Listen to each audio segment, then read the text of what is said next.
Hello, I'm Andy Carey, and this is Killer Confessions. Tonight we follow a single gunshot echo from a sleepy Tallahassee cul-de-sac all the way back to a windy childhood schoolyard in Canada, across ivy-clad Cambridge quadrangles, through the neon back rooms of Miami's nightlife, and finally into two cramped prison cells where a mother and son now whisper about passports and poison and the price of love that curdled into murder. Dan Markel was born on a snowy December morning in Montreal, 1972, and grew up just outside Toronto, where backyard fences were hockey goals and tree branches became launch pads for comic book heroics. Teachers noticed a spark, but it was a third-grade aptitude test, scored off the charts, that yanked him from recess into accelerated reading lists and weekend math camps. He discovered chess, debate club, and the adrenaline rush of proving a point with a perfectly aimed footnote. By 14, he was studying Talmud commentary as intensely as Marvel lore, convinced that words and justice were the twin engines that could lift any life into orbit. Harvard accepted him magna cum laude. Cambridge added a layer of polish. Harvard Law sealed the trajectory. Classmates described a boyish grin wrapped around a riptide intellect, someone who could dismantle a constitutional argument in the morning, then sprint to the gym for a pickup game, sweating out case law citations between layups. He stayed up late on diner coffee drafting articles about proportional punishment, and when his roommates begged for silence at 3 a.m., he whispered court opinions into a mini cassette recorder instead. In 2005, Florida State University lured him south with a faculty post. Tallahassee felt like another planet after New England winters, but the law school offered tenure potential and a blank page for the blog he christened Prof's Blog. There, he poked at the American death penalty debate the way a mischievous child prods a beehive, curious, fearless. Convinced that honey always tastes sweeter when you risk a sting, he bought a modest house shaded by pecan trees, stacked it with books, and told friends he was finally ready for a family if the right soul appeared. At the same time, 700 kilometers below, Wendy Adelson, brilliant, magnetic, 7 years younger, was finishing law school at the University of Miami. She joined the Jewish dating site JDate and typed that she sought a man of the world who will argue kindly and laugh loudly. An algorithm obliged, Dan clicked her profile, and within weeks, they were swapping Guardian articles and secret pie recipes, each marveling at the other's recall of Hebrew idioms and Supreme Court dissents. February 2006, orchids under a gauzy white chuppah, Wendy beaming in lace, Dan reciting vows in a voice that trembled only when he thanked God for leading him to this improbable, incandescent joy. In the front row sat the Adelsons' matriarch Donna, patriarch Harvey, dentist sons Charlie and Robert applauding a merger they assumed would fold neatly into their Coral Springs orbit. Yet a tiny crack showed even that day. Dan quietly asked the rabbi whether the caterer was kosher. The answer was no. The rabbi saw Dan's jaw tighten, an omen he would remember a decade later when newspapers screamed of blood in a driveway. Life at first overflowed with possibility. Two sons, Ben in 2009, Lincoln in 2010, Friday night candles, lullabies sung half on key. Dan earned tenure. Wendy accepted a clinical teaching post. They shared inside jokes about diapers and depositions. But behind the laughter lurked friction. Wendy loved warm ocean breezes and her mother's Friday brisket. Dan loved collegial sparring and the slower rhythms of Tallahassee. Donna, meanwhile, flew north almost weekly, fussing over the boys and rearranging the kitchen as though geography were just poor interior design. By 2012, the marriage wheezed. Dan's long office hours collided with Wendy's dream of raising the children nearer to her parents. Arguments spread like mold about money, about cooking, about whether Ben should start reading Torah or green eggs and ham. Then, while Dan spoke at a New York conference, Wendy hired movers, emptied the Tallahassee house, including the children's beds, and taped divorce papers to a bare wall. Dan returned to echoing rooms, phoned every hotel in Coral Springs, and finally located his sons under Donna's protective wing. The divorce decree landed in July 2013 with a 50-50 custody split. Wendy filed a motion to relocate, citing extended family and better job prospects. Dan fought back, arguing the boys' stability mattered more than sunshine. Emails later revealed Donna offering Dan $1 million if he'd drop his objection. He refused. Donna suggested threatening to raise the boys Catholic, an emotional superweapon for a devout Jewish scholar. Yet the relocation request still failed. Resentments calcified. Holidays became minefields. Every exchange of the kids felt like a hostage swap with forced smiles for the sake of toddler hearts. Charlie Adelson watched from the sidelines, a periodontist by day and high-stakes gambler by night. He favored Rolex watches, Ferraris on weekend leases, flights to Vegas for World Series of Poker events. To friends, he joked that if Wendy's legal bills grew much higher, it might be cheaper to buy her a TV or a Hitman. Most laughed nervous laughter, but one person listened carefully. Charlie's on-again, off-again girlfriend, Catherine Magbanua, a bottle service hostess who shared 2 children with a tattooed small-time gangster named Sigfredo Garcia. Catherine introduced Charlie to Garcia late in 2013 at a Miami bar where the neon glowed blue like aquarium glass. Over shots of Patron, Charlie supposedly dropped the line again, cheaper than a TV. Garcia's friend Luis Rivera, a Latin Kings captain called King Tato, was also there, lean, watchful, carrying a reputation for doing favors no legitimate surgeon could stitch back together. Rivera and Garcia needed cash. Charlie needed silence in custody court. Catherine needed Charlie's affection and, soon, his envelopes of money. Bank records would later show Catherine's income ballooning from $15,000 in 2013 to $44,000 in 2015, most of it in cash or handwritten checks from Donna Adelson's dental office ledger labeled innocuously cleaning. Catherine also paid $4,000 in cash for breast implant surgery, bragging to friends that my dentist boyfriend takes care of me.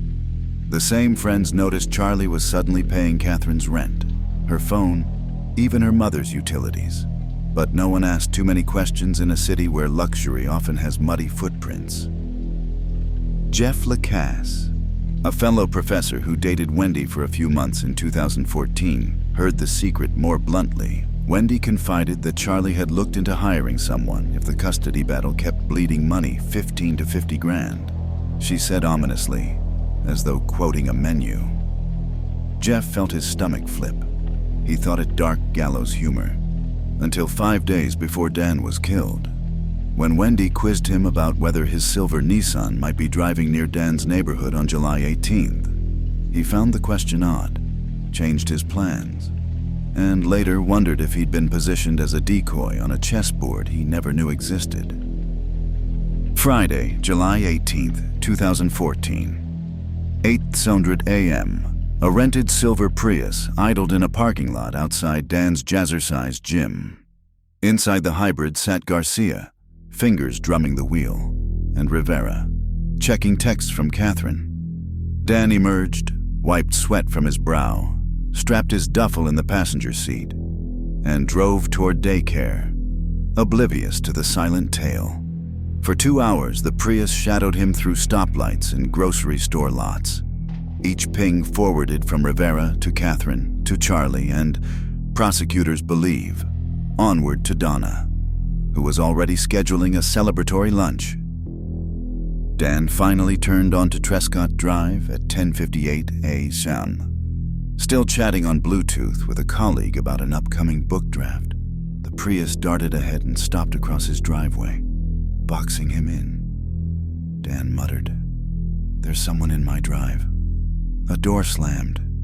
Footsteps. 2 muffled pops tore into the humid air. The phone went silent. In a window 30 yards away, a neighbor looked up from trimming orchids, heard the crack, then rationalized it as a backfiring truck. When the Prius reversed and glided away, Only cicadas sang. 5 minutes ticked by before that neighbor's intuition twitched hard enough to investigate. He found Dan slumped, eyes half open, blood clouding the driver's side glass. Paramedics arrived fast, ventilators hissing. Surgeons tried to save a jaw pulverized by hollow point slugs. But by dawn the next morning, the monitors painted a flat green horizon, life reconciled to zero. Police questioned Wendy at a Tallahassee restaurant. She sobbed, relieved the boys were safe, then volunteered that someone might have done this for me, and repeated Charlie's old joke about a TV. Detectives scribbled furiously. Suspicion expanded from random burglary to domestic conspiracy. Meanwhile, cell tower logs placed Garcia and Rivera on Interstate 10 2 hours after the shooting, racing west toward Miami. An ATM captured Rivera's grin as he withdrew cash with Catherine's debit card. The same ATM placed the Prius directly behind him in the reflection of the plexiglass window. The investigation dragged digital breadcrumbs thin, alibis thick, but break after break arrived a rental car receipt, a traffic camera snapshot, a single GPS trace that put Garcia in Tallahassee at sunrise on the day that life ended for Dan. Rivera, arrested on an unrelated gun charge in 2016, flipped first, telling prosecutors the job paid 10 grand up front, another 10 when the TV was fixed. His confession propelled arrest warrants for Garcia and Catherine. Both pleaded not guilty, but Rivera's testimony, cell data, and the money trail braided a noose too tight to escape. Trials followed in grim procession. Rivera accepted a 35-year sentence. Garcia fought and lost, earning life without parole. Catherine's first jury hung 10-2 for conviction, but a 2022 retrial ended unanimously against her life plus 30 years. Through it all, Charlie and Donna stayed just out of reach, shielded by high-priced lawyers and a mantra of coincidence. Yet detectives were patient. They knew phones never sleep, and anxiety pushes criminals to rehearse their sins. Operation Latin King quietly rolled out. Every Adelson phone tapped, every text time-stamped, location services silently logged. An undercover FBI agent, posing as Rivera's cousin, approached Donna on a Coral Springs sidewalk, handed her a newspaper clipping about Dan, and asked for $5,000 to help Rivera's family. Instead of calling 911, Donna phoned Charlie. They spoke of fixing a broken TV again, voices trembling, unaware the FBI recorded every syllable. The next morning, Charlie met Catherine at a sushi bar plastered with hidden microphones. He fretted about undercover cops, extortion, loose ends needing to be tied. The raw audio was fuzzy, but technology marches on. April 2022. Forensic audio enhancers sliced away chatter, isolating Charlie's voice clear, unmistakable as he vowed to handle the problem and wondered if the agent was law enforcement. Prosecutors pounced. At dawn on April 21st, SWAT officers swarmed Charlie's Fort Lauderdale condo. He stepped out in blue scrubs, Rolex still ticking, and was led away. Shackles clinking like an offbeat metronome marking the end of freedom. Charlie's trial riveted. Florida prosecutors painted a portrait of privilege, weaponized against an inconvenient ex-husband. Defense lawyers claimed extortion, insisting Charlie merely paid to protect his family after greedy gangsters killed Dan on their own. But cross-examination exposed the absurdity of Charlie was terrified. Why text Catherine "love you forever" while Garcia lounged beside her? Why schedule dental patients minutes after delivering hush money? Jurors needed 3 hours. Verdict: guilty of first-degree murder and conspiracy. Sentence: life without parole plus 30 years. From Leon County Jail, Charlie phoned Donna almost nightly. Recorded calls captured talk of Vietnam, no UMs, extradition treaty selling assets, cashing IRAs. Maybe a nice, quiet way out if things got tight, Donna mused. Do I want to go to sleep and not wake up? Sometimes I do. They discussed whether to bring Wendy and the boys, or disappear alone. They never realized the line clicked in Word under federal surveillance. November 13, 2023. Donna, 73. shuffled through Miami International clutching a one-way ticket to Ho Chi Minh City and a passport freshly renewed. TSA flagged her name. Agents closed in. Donna asked if she could help with the cuffs, ever the gracious host. Even now, she now waits in a Broward County cell, charged with financing and orchestrating the murder that silenced her former son-in-law. Wendy Adelson remains free. She hosts a podcast on resilience, teaches writing workshops, attends PTA meetings, and declines to consume the bad information that's out there. Prosecutors say her status is open and active. Every unexpected knock on her front door may vibrate like an old voicemail from 2014 still replaying in the darkness. Ben and Lincoln live with Dan's parents in Toronto, where winters muffle grief under crystalline snow. Each July 18th, they light yahrzeit candles, whisper Kaddish, and ask when the world will feel safe again. Ruth tells them their father loved truth so much he chased it into heaven. Phil reminds them courage is a legacy no bullet can extinguish. They grow taller each year, learning Hebrew prayers, hockey stick handling, and the hard math of absence. Garcia and Rivera pace prison rec yards, tattoos fading under sun-bleached monotony. Catherine tutors fellow inmates for GED exams, reciting anatomy paid for with blood money.